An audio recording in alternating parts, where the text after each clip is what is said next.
Welcome to day 3 of Surrounded, a walk through Psalm 23. And I hope that you're focused on making this personal, just like we talked about yesterday. Because God is a shepherd, and nothing changes that at all, no matter whether I believe it or not or anything else, but it truly changes our life when God becomes my shepherd.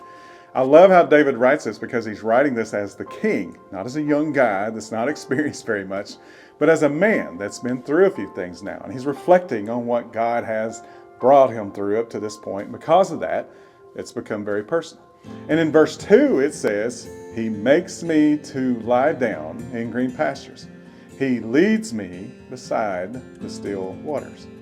Now, once again, look at how it's personal. God isn't just making us lie down.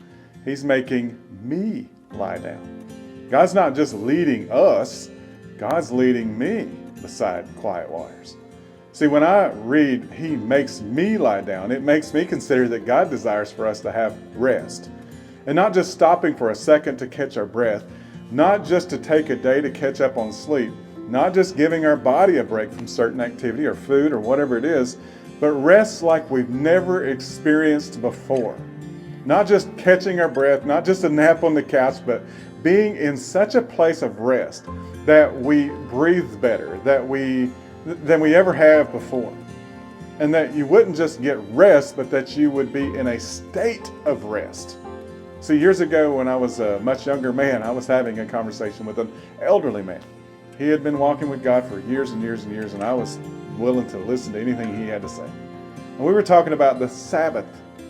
And he asked me, he says, what I thought the Sabbath was. And I quickly responded, well, that's the seventh day, the day we take a break, the day we worship. He said, well, after all these years, I've come to think of the Sabbath in a different way.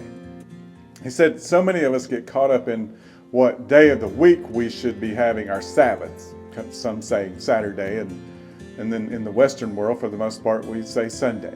And he said, I don't think the day matters more than the purpose of it. And he went on to say that the Sabbath comes from a word meaning rest. Rest isn't just about taking a day off. Rest is about separation. See, when verse 2 says, He makes me lie down, He is encouraging us to have a Sabbath, a period of rest where we separate what was from what is to come.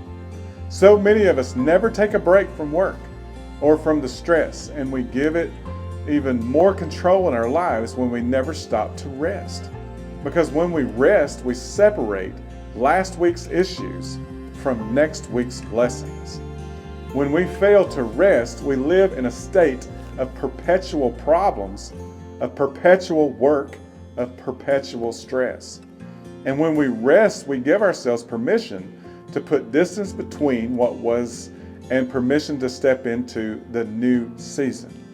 See, I've read before that sheep really don't like to lie down. They don't like to do it easily and will not unless a few conditions are met first. They will not lie down if they are afraid. They will not lie down if there is friction among the sheep. If flies or parasites trouble them, they will not lie down then either. Finally, though, if sheep are hungry, they're not laying down once again. The sheep will only rest when these things are taken care of, and the sheep are not in a position to be able to take care of these things on their own. It's the shepherd's job to do all those things.